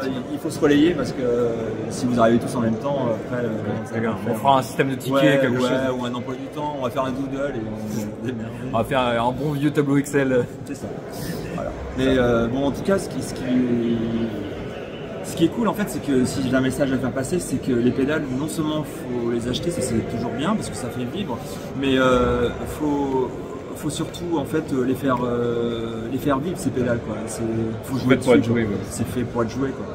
Et après, on peut être collectionneur. Et moi, j'en ai qui traînent dans un coin que je suis incapable de revendre. Donc, ça veut dire qu'on est collectionneur. C'est comme ça, je crois. Ouais. On a tous un peu cette maladie à certains degrés. Ouais, elles finissent pas tous sur Reverb ou Le Bon Coin, quoi. Tu vois. Mais bon, c'est fait pour jouer, quoi. Franchement, faut que ce soit fun. Il faut pas que ce soit sérieux. Il faut s'amuser et puis il faut jouer, faire du bruit, quoi, faire du rock'n'roll. C'est la vie. Il faut être un peu punk. Ça, je pense que ça va être le mot de la fin. Faites du rock'n'roll, utilisez vos pédales, allez en acheter, allez soutenir les créateurs. Tout à fait. Parce qu'il faut les rassurer aussi et montrer que vous êtes là. Et faites du bruit. Et surtout, on n'a jamais assez de fuzz. C'est vrai. Jamais. Et qu'est-ce qui peut se passer si on stack toutes les pédales de Nicolas? Ça, il faut que vous le découvriez et dites-le nous surtout. Les cheveux poussent. Ah, oh. Alors ça, si on a trouvé la formule, ça va prendre la terriche là, je pense. Parce qu'on met pas des chapeaux pour rien, on sait ce qui se passe en dessous. Je passe mon temps chez le coiffeur. Allez, merci pour ton temps Nicolas et puis à la prochaine. À bientôt, merci beaucoup. Donc voilà, très cool cette rencontre. Après, j'ai pu aller discuter le bout de gras avec nos voisins suisses, donc de Pralong Guitar, qui ont gagné le prix de la plus belle guitare du salon. Donc franchement, bravo à eux. Mérité pareil parce que beaucoup de passion dans ce qu'ils font, beaucoup d'intelligence guitaristique on va dire parce que leur concept il est vraiment poussé jusqu'au bout. C'est un concept qui est bien pensé, ils sont adorables. Toute la petite famille, donc c'est le mari, le papa, si je peux dire, qui est au centre de la création. Mais il y avait la maman et les deux filles qui étaient avec eux. Ils étaient tous super agréables, super enthousiastes. Et ça se voyait qu'ils prenaient un plaisir de ouf à parler de leurs instruments. Donc ça fait aussi plaisir de pouvoir mettre ça en avant. Je vais vous mettre la petite interview avec. Je crois que c'est Irénée, je suis désolé si j'écorce son prénom, c'est un prénom un peu original et il était vraiment adorable. Pareil, on voyait que c'était un vrai passionné, ça faisait plaisir. Et pour le coup, j'ai pu essayer ces guitares et j'en ai vraiment gardé un bon souvenir. J'aimerais bien peut-être plus tard si je le revois ou s'il aura la gentillesse de m'en envoyer une. J'ai vraiment beaucoup aimé ces guitares, elles ont vraiment une personnalité à part. C'est vraiment, visuellement, elles ont une petite inspiration PRS, mais dans le jeu, c'est pas du tout ça. Il y a vraiment de la Les Paul, il y a des positions de micro qui sont faites exprès pour sonner vraiment comme une strat. Il y a toujours un micro simple qui fait que voilà, on a le petit son un petit peu grassouillé du micro grave strat et tout, avec la belle dynamique. J'en garde un bon souvenir de l'essai de cette guitare, même si c'était sur un petit casque katana qui n'était pas non plus, qui rendait pas hommage à la qualité de la guitare. Mais en tout cas, je sentais que c'était vraiment très prometteur. Je pense que vous avez dû en entendre parler parce que, en plus, comme ils ont gagné le prix, ils ont été un peu plus mis en avant et pour moi, c'est totalement mérité. Donc bravo pour le prix et j'espère qu'on aura l'occasion de faire un peu plus de contenu plus tard. Ouais, c'était vraiment chouette. Hello, aujourd'hui on va continuer notre petit tour francophone avec une marque suisse, avec Pralong. On a avec nous Lidéric qui va venir nous présenter un petit peu sa marque. Alors est-ce que tu peux nous présenter un petit peu tes bébés, ton concept, etc. Oui, alors c'est une marque qui est toute récente, qui a été créée en 2023. On l'a sortie pour le MIGS à Montreux, le festival de guitare à Montreux. D'accord. C'est Pralong Guitar et le modèle s'appelle Vario Master parce que je travaille avec un manche traversant. Et justement où les micros sont positionnés sur le manche et puis le body en fait il est même interchangeable. C'est un peu le principe, comme ça j'arrive à avoir un sustain de malade pour chaque guitare. Et puis j'ai deux modèles assez distincts, ceux qui ont le body en mélèze et ceux qui ont le body en hêtre, avec une petite différence de densité. Celle-là sonne plus rock, celle-là sonne un peu plus jazz, un peu plus funk. D'accord. Donc là, c'est quelque chose d'un peu plus dark quand même, au niveau de brillant et tout. Alors, ouais, c'est surtout... là, l'avantage vraiment de cette guitare, c'est d'avoir le micro-manche qui est vraiment positionné à l'octave. Vous pouvez le voir là. Et puis là, ça vraiment, elle a un son de malade et puis une vibration qui est assez impressionnante. Et c'est un micro qui a été fabriqué par Hugo Sierro, qui est distribué chez Palf. Et ce micro s'appelle le Vario, donc vraiment...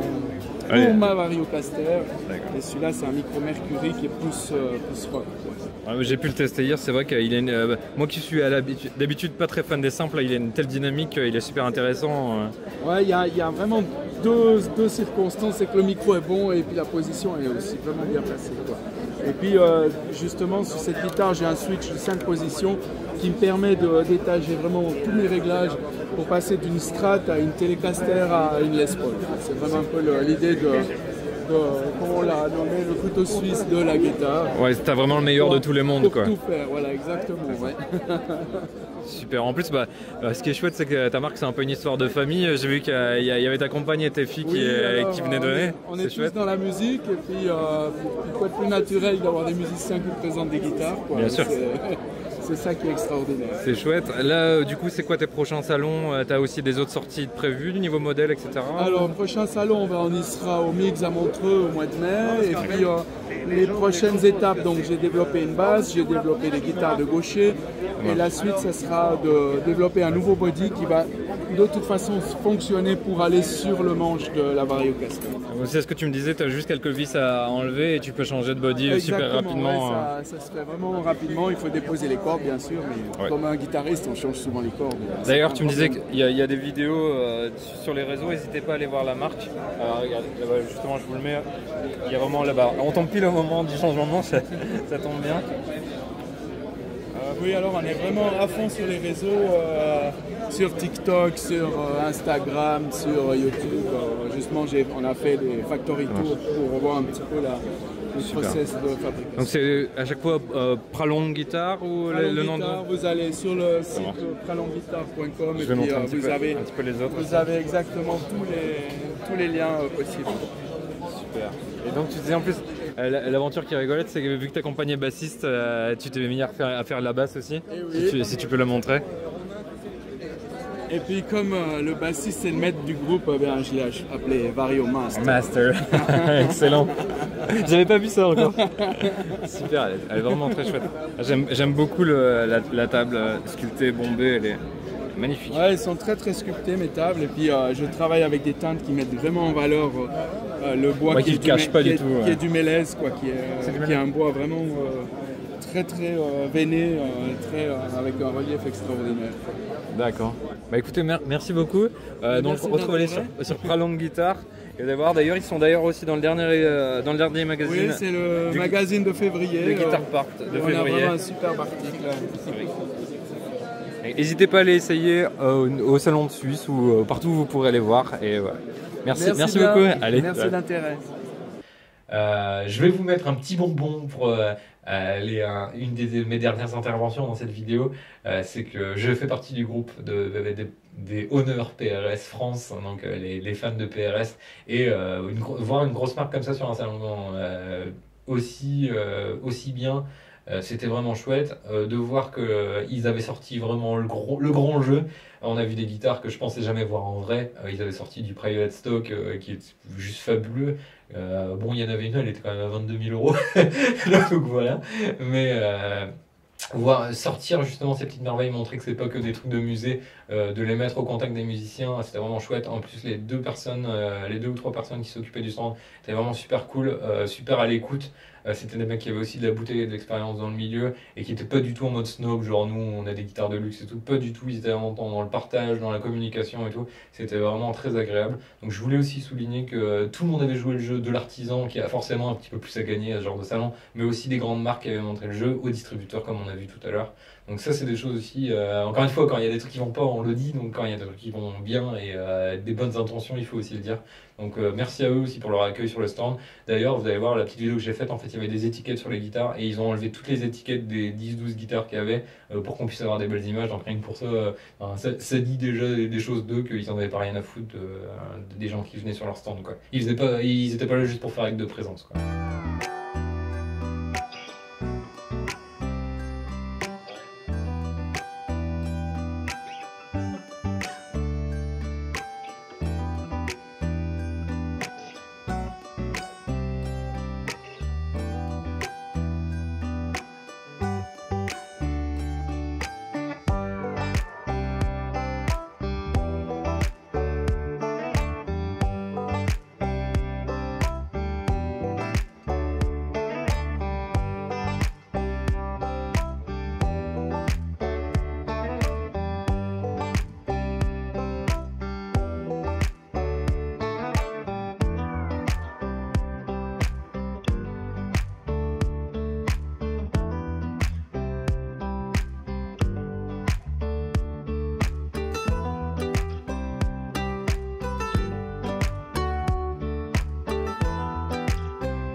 Et on va finir cette vidéo sur une merveille musicale parce que je suis allé faire des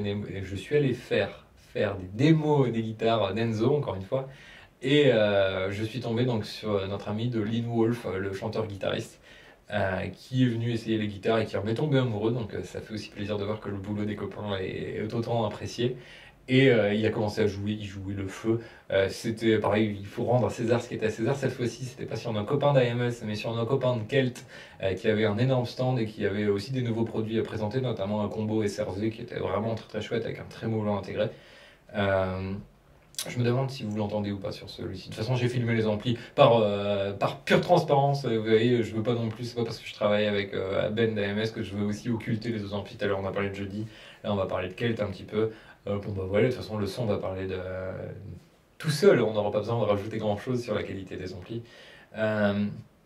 Très chouette, j'ai passé un merveilleux moment. C'est le genre de moment où j'avais juste envie de m'asseoir, prendre un verre et m'allumer un cigare, quoi. Donc le gars du Lean Wolf a fait une petite démo en premier, c'était génial. Et là, il y a Alexis Didier, donc de Jesse and the Alchemist, entre autres, qui est venu. Adorable aussi, super sympa. J'ai envie de dire qu'il paye pas de mine, mais ça veut rien dire. Et quand il s'est posé avec une guitare, on a tous fait. Ah, c'est donc ça la musique. Ah bah très bien. Et à un moment, on s'est juste, même Thierry de Kalt, on s'est juste tous assis et on a juste kiffé. On a juste ouvert en grand nos oreilles. Les mecs avaient jamais joué ensemble. C'est là aussi que tu te rends compte du talent des musiciens. Ils avaient jamais joué ensemble. Ils ont commencé à faire de l'impro tous les deux. C'était juste magnifique. Je vais vous mettre les petits instants que j'ai pu capturer. Repassez-les-vous en boucle, faites des clips, faites je sais pas quoi, prenez-en, mangez-en tous, ceci n'est pas mon corps heureusement, mais voilà, c'était juste la musique, c'était la parfaite conclusion pour ce salon, c'est aussi pour ça que je voulais garder à la fin de la vidéo. J'ai déjà parlé pendant 45 minutes sans les ajouts, ça va être merveilleux pour le montage. Ouais, donc franchement bravo à eux, donc à Alexis Didier et à notre ami Lean Wolf. Je vous encourage à aller voir leur groupe et leurs albums, c'était vraiment fou. C'était le moment le plus musical pour moi de tout ce salon. Donc pas que le reste n'était pas bien, au contraire, mais là on était encore sur un niveau stratosphérique au-dessus, quoi.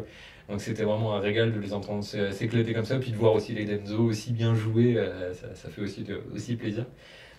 Donc voilà, je vous laisse avec ça. Je voulais aussi dire que je suis désolé, il y avait 120 exposants, j'ai pas pu faire une vidéo sur tout le monde, j'ai pas pu montrer tout le monde dans les walkthroughs parce que, comme je vous l'ai dit, il fallait aussi que je tienne les stands, aller donner un coup de main aux copains parce que j'étais là pour bosser malgré tout. J'étais pas juste là pour faire acte de présence. J'aurais bien voulu faire des interviews avec plein de luthiers aussi, et ça n'a pas été toujours possible avec des créateurs. On se retrouve bientôt. Il y en a aussi que j'ai occulté volontairement, non pas parce qu'ils sont mauvais, parce qu'ils sont des nul. Non, c'est pas vrai. C'est parce que je sais aussi que je fais le Guitar Village Fest fin mai et qu'ils auront un stand là-bas. Donc j'ai évidemment privilégié ceux que je pensais ne pas revoir. Donc voilà, c'est aussi pour ça que j'ai vu au Bailly, etc. Et Pralong, je suis pas sûr qu'ils y soient. Donc c'était pas prévu au moment où on a tourné. Donc j'ai voulu aussi mettre ça en priorité pour essayer de vous montrer des choses qu'on n'aura peut-être pas l'occasion de revoir ailleurs. Donc voilà. Désolé à aux autres auxquels j'ai pas pu m'intéresser. J'ai quasiment pas fait de pédale d'effet, mais il y avait des dizaines et des dizaines de stands. Il y avait vraiment de quoi faire. J'essaierai de me rattraper au prochain salon. Je m'en excuse auprès des artisans et des fabricants, mais je ferai de mon mieux. Et puis n'hésitez pas aussi vous à me contacter si vous voulez me faire essayer des trucs ou qu'on parle de vous sur la chaîne. On peut toujours voir. Là, j'ai à peu près un mois de vidéos bookées, mais on peut toujours trouver un créneau. Et puis vous savez bien que si c'est pour mettre en avant l'artisanat francophone, je me plierai en quatre. On fera ce qu'on peut pour rendre à César ce qui est à César. Donc voilà, j'espère que la vidéo n'a pas été trop longue, même si là j'ai plus aucun espoir du contraire, je vous avoue. Merci à vous d'avoir suivi, merci encore au Paris Guitar Fest de nous avoir accueillis aussi bien, à leurs gars, aux médias, à l'équipe média, aux bénévoles. Franchement, je vais dédier d'ailleurs cette vidéo aux bénévoles, parce que ça a été vraiment des petits soleils pour nous durant ces 4 jours-là. Et évidemment, encore une fois, vous allez dire « Oh, le gros faillot !» et tout, mais je m'en fous. À David de Denzo de m'avoir donné cette chance de pouvoir bosser pour sa marque, pour ses bébés, parce qu'il travaille tout seul. Ses guitares, elles sont à 99% faites. Il n'y a plus que les bridges et les mécaniques qui sont pas encore faites, même si on les grave, il les grave, mais il les fait pas encore. Mais ça ne saurait tarder, le connaissant. Et voilà, pouvoir bosser pour des guitares de qualité comme ça, qui sont ses bébés, qui me donnent cette confiance de pouvoir travailler avec lui sur le stand et de les présenter, et aussi de tenir le stand quand il pouvait pas être là. Ça m'a fait chaud au cœur, et ça montre aussi qu'on peut se serrer les coudes et être là les uns pour les autres. Pareil pour Ben et Antoine d'AMS. Grand plaisir d'avoir pu travailler ensemble. Ce sera encore l'occasion pour le Guitar Village Fest, comme je vous l'ai dit, fin mai. Et on va essayer aussi de se bricoler un truc pour le Guitar Summit en Allemagne. Voilà, il y a plein d'événements, il y a plein d'opportunités qui arrivent pour Ravnica TV, Ravnica Guitars, The Tonton Hunter, ce que vous voulez. L'autre gros con, si ça vous fait plaisir. Donc voilà. Merci à vous de nous avoir suivis. N'hésitez pas à partager la blinde, franchement ça fait la différence. Abonnez-vous à la chaîne, pareil, ça nous permet d'avoir des belles opportunités. Likez, commentez, faites-moi péter cette vidéo. Montrez-moi que des vidéos de 2 heures ça vous fait pas peur et que je peux vous faire du contenu en sachant qu'il va être apprécié et regardé. Voilà, c'est tout ce que j'avais à vous dire. C'était Tonton Hunter. J'espère que vous avez passé un bon moment. Moi, ça a été vraiment très cool, comme vous l'avez vu. Je pense à mon enthousiasme et à mon parlage de nez un peu chelou. J'espère que ça n'aura pas été gênant dans la captation, mais bon, voilà. On fera avec, vous savez bien qu'on fait tout à l'ancienne, au feeling. Allez, c'était Phantom Hunter, je vous embrasse, prenez soin de vous. Ciao.